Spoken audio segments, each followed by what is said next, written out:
aboard the Saltaire. Today we're in Charleston, and we're going to take you around a little bit and show you some of the things that we saw while we were there. But we're first going to tell you about our entry into Charleston. We pulled into the harbor and up to our city, what is that? Charleston City Marina. Charleston City Marina. We got our spot, and we promptly became very ill. Mitch started it. Yeah, Mitch started it, and he started it by passing out in the galley and probably hitting his head on the counter. And we called the EMTs. They came out to the boat. They examined him. And then he went to the hospital. But prior to that, Gwen was with us, and he gave us quite a scare because he was almost no color to his skin. He was sweating, and his face was all contorted. And I thought, oh my God, he's had a stroke. But that's not what it turned out to be. But he can tell you, once the EMTs got there, he was like just fine. Yeah, wondering kind of what happened. You know, I knew Gwen got me up and seated in a chair. And after that, I wasn't feeling too bad. A little disoriented for a while. But the EMTs asked the questions. I answered all of them. And they put me on the stretcher. And you'll see the dock we went down and understand why it was a long trip for them carrying me, because they couldn't bring a motorized stretcher down to the boat. The dock was simply too narrow. But they were wonderful folks. They came down, took care of us, and got us to the hospital, which fortunately was only about 2 blocks away. And it was a university hospital, so we had lots of help. And the end result was we were thinking heart, but I wasn't feeling well myself. And I said, gee, do you suppose we have COVID? And they did a few more tests and then came back in all. Sure enough, you got COVID. Lucky us. We went all through the pandemic and never got COVID. Gwen got it 3 times. Yeah. And she camped out at our house each time, hiding in her bedroom, you know, and we'd put food at her door and that sort of thing. And she was a good sport about it, but fortunately, we never caught it. She got it 3 times, poor kid. And so we rented a house while we were there because we were too sick to take care of the dogs. Needed just to let them open the door and say go. So once we got back on the boat, we thought, okay, this is going to be good. And then Mitch gets a mysterious message. And turns out we used to live in Gwinnett County, Georgia, before we got onto the boat in Jacksonville. And we had a fun time with the courts there, trying to get us to come in for jury duty, even though we were no longer residents. Let me check something. Okay, I'm sorry. I thought we weren't recording, but we are. Okay, so here we go. Go ahead. So we had a nice fight with the courts for Marcia because they didn't believe she was no longer resident. So we got that squared away. That took a few months and letters. And then I get an arrest warrant, bench warrant, for me to come serve on jury duty in Gwinnett County. And we're saying, what in the world? You know, because I'd already sent in a form that says, I'm no longer a resident. Don't bother me. But anyways, we got a phone call from somebody who said they were with the sheriff's department in Gwinnett County, and they wanted us to come down and pay the fine, and otherwise we're going to jail. So I said, well, maybe we ought to take care of this in some way. And interestingly enough, the documents were very well done. They looked like official court documents. You'll see them. Yeah. We've got them on the show for you. But after a few hours of talking with this gentleman and telling him we're no longer in Gwinnett County, it became a little more obvious that something wasn't right.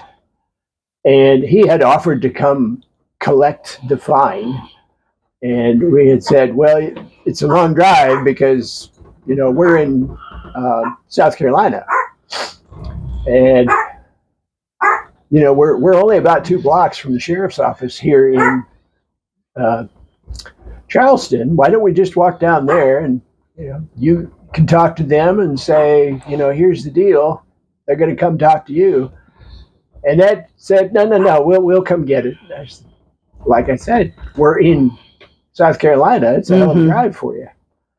And he said, okay, well, go down to the sheriff's office. All right, we'll do that.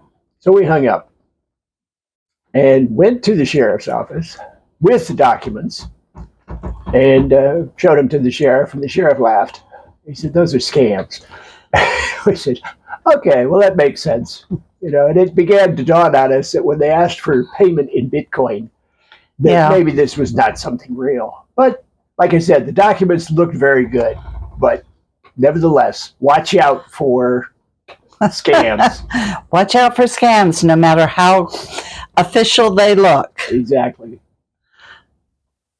Okay, stop.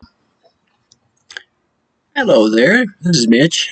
We're going to take a little tour of the Charleston Municipal Marina's pride and joy, which is their mega dock. It's a floating concrete dock that's over 1,000 feet long, and they can put all kinds of boats on it. Here, of course, is the prettiest boat in the marina. That's our Saltaire. We're not on the mega dock. We don't deserve that type of treatment. Now, our neighbor across the way here, of course, is on the mega dock. And here's another one. It's interesting how they make these boats look so fast. And they cruise at 10 and 15 knots. There's a lot of money sitting there. And here we are, we're walking down the mega dock. Can't even see the end of it, tell you the truth.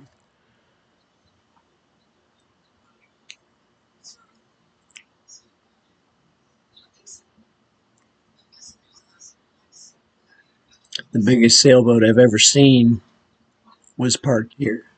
Here's a nice little fishing boat. Twin 300 Yamaha engines, I believe. So it can get up and go and go out there and catch some fish. He's got a little neighbor over here. It's a smaller fishing boat, but it's got 4 engines on the back. Somebody needs to be compensating for something. Yeah. It's a wonder the boat is still afloat with all that hardware in the back. And here's one of the larger ones. Looks like probably over 100 feet long. Somebody's weekend cruising toy. And now here is a sweet thing. This is how you launch your dinghy. This whole platform that the dinghy is sitting on drops down into the water, and you just kind of float the boat off. And then you look at our boat there on top. We have to pull up the crane, pick it up, and drop it over the side. But, it's our boat.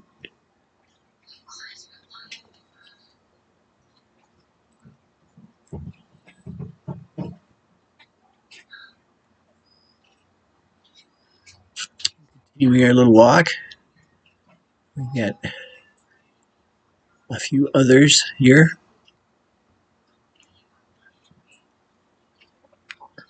And then there's the backside of Saltaire. And there's a river that the marina is on.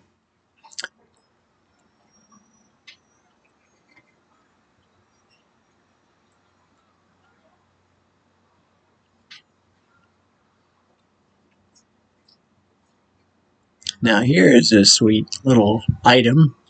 This is a retractable boarding platform. It slides into that slot you see there, and you can adjust the angle of it.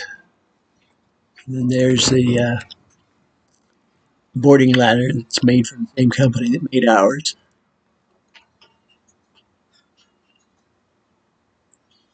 And here we're getting ready to leave.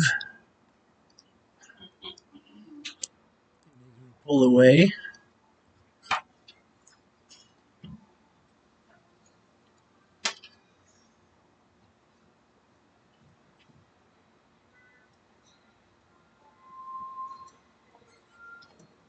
Looking at the platform to get to the docks on the marina, and we've undocked, and here we are leaving the marina, saying goodbye to all the boats that we've been neighbors to. As Mitch said, this is us leaving the marina, and we are headed, I think, to Georgetown after this, but this is a view off of the stern, and we're saying goodbye to all our boats.